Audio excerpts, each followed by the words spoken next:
당신의 마음의 안부를 묻습니다. 마음주치 노래하는 의사 김창기입니다.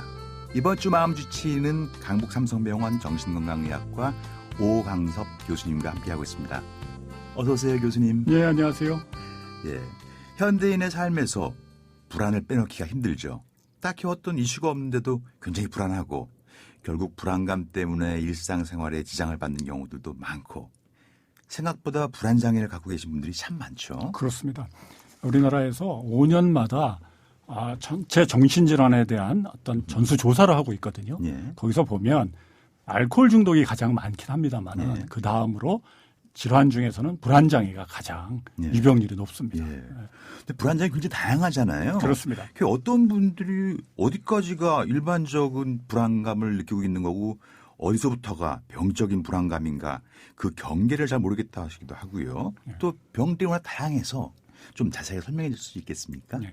우리가 어떤 상황이 되면 정상적인 불안은 어떻게 보면 당연한 것이고 이 정상적인 불안이라는 것은 그런 상황이나 문제를 잘 해결하기 위해서 예. 우리 몸과 마음을 잘 추스려서 그것을 극복하기 위해서 나타나는 일종의 경고 신호와 같은 것입니다. 그렇죠. 그래서 거기까지는 정상적인 거고 필요한 것인데 병적인 불안이라는 것은 그런 어떤 문제나 상황에 대해서 보통 사람들보다는 훨씬 더 그것을 심각하게 받아들이고 또 그 문제 해결에 전혀 도움이 되지 않는 그런 생각과 행동들을 보이는 것을 예. 말하는 것입니다. 그래서 대표적인 것이 우리가 많이 알고 계신 공황장애가 그렇죠. 예, 불안장애 중에 대표적인 건데 공황 발작이 반복되는 것이다. 그런데 공황 발작이라는 것은 갑자기 5분, 10분 사이에 여러 가지 신체 증상, 뭐 머리가 아프고 어지럽고 가슴이 두근거리고 숨을 쉬기가 어렵고 뭐 몸이 저려오고 춥고 떨리고 이런 신체 증상과 함께 이러다가 내가 곧 죽을 것 같거나 미칠 것 같거나 정신을 놓을 것 같은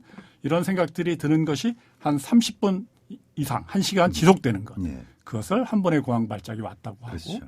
이것이 자꾸 반복되고 또 그것이 나타날까 두려워하는 것이죠. 예기 불안이 생기는 그렇습니다. 거예요. 예. 그리고 이제 두 번째는 범불안장애라는 것인데 그렇죠. 예, 이것도 광범위하게 불안하다. 그렇죠. 그래서 항상 무슨 나쁜 일이 생길 것 같고 아이들이 좀 늦게 들어오면 뭐 사고 나지 않았을까. 안절부절. 안절부절 못하고 항상 어딘가 아프고 긴장하고 예. 있고 초조해하고 이런 경우가 범불안장애고 또 사회불안장애라는 것인데 그렇죠. 이것은 이것은 과거의 대인공포증이라고 불리던 것으로 어떤 대인관계 상황이나 또 어디 앞에서 뭐 발표를 한다든지 어떤 어려운 사회적 상황에서 너무 긴장한 나머지 네. 그것을 잘 못하고 항상 회피하는 것 그런 걸 말하고 그 외에도 강박장애나 그렇죠. 스트레스 장애들이 드러나고 있습니다. 큰 병이죠. 그렇습니다. 예.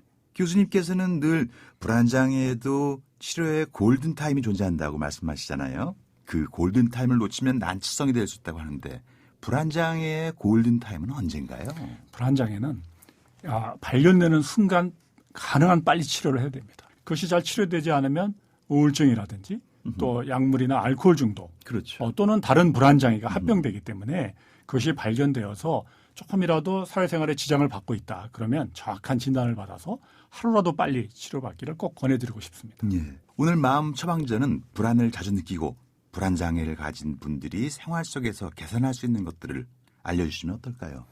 사람들마다 자신이 좀 쉽게 긴장하는 소위 말하는 취약한 부분들이 있습니다.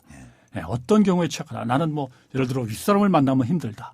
또 누굴 만나면 힘들다는 것도 있고 그런 취약한 부분을 빨리 찾아내서 그 부분을 잘 조정해 주는 것도 필요하고요. 또 무엇보다 충분한 수면, 충분한 영양, 적당한 운동은 불안장애 예방을 위해서 필수적입니다. 네, 그래서 잠도 잘 자야 되고 또 영양도 충분히 취해야 되고요. 또 하나 중요한 것이 카페인. 최근에 이제 뭐 커피뿐만 아니라 에너지 드링크라든지 이런 곳에 카페인이 상당히 많이 들어있거든요. 그런데 많은 사람들이 그걸 잘 모르고 카페인 약에도 들어있고 그래서 카페인이나 또 니코틴, 담배도 이게 이런 물질들이 신경을 흥분시키고 불안을 유발할 수 있기 때문에 그런 물질들을 피하고 또 스스로는 복식호흡이라든지 근육 이완 훈련법을 배워서 스스로를 우리가 현대 사회가 어쩔 수 없이 긴장하는 그런 사람들이 많이 있거든요. 살다 보면 스트레스도 많고 그래서 그런 이완하는 것들을 배워서 자기에게 맞는 이완법을 하루에 다만 한 1, 20분이라도 꼭 실천해 보시기를 권해드리고 싶습니다. 점진적 이완요법. 그것도 이제 한 방법이 되겠죠. 그렇죠. 예. 나를 불안하게 하는 작은 것들을 찾아서 하나씩 바꿔보면 좋겠습니다. 오강섭 교수님과 함께한 마음주치의는 오스카와 대한정신건강재단과 함께합니다. 저는 내일 다시 당신의 마음에 안부를 물으러 돌아오겠습니다.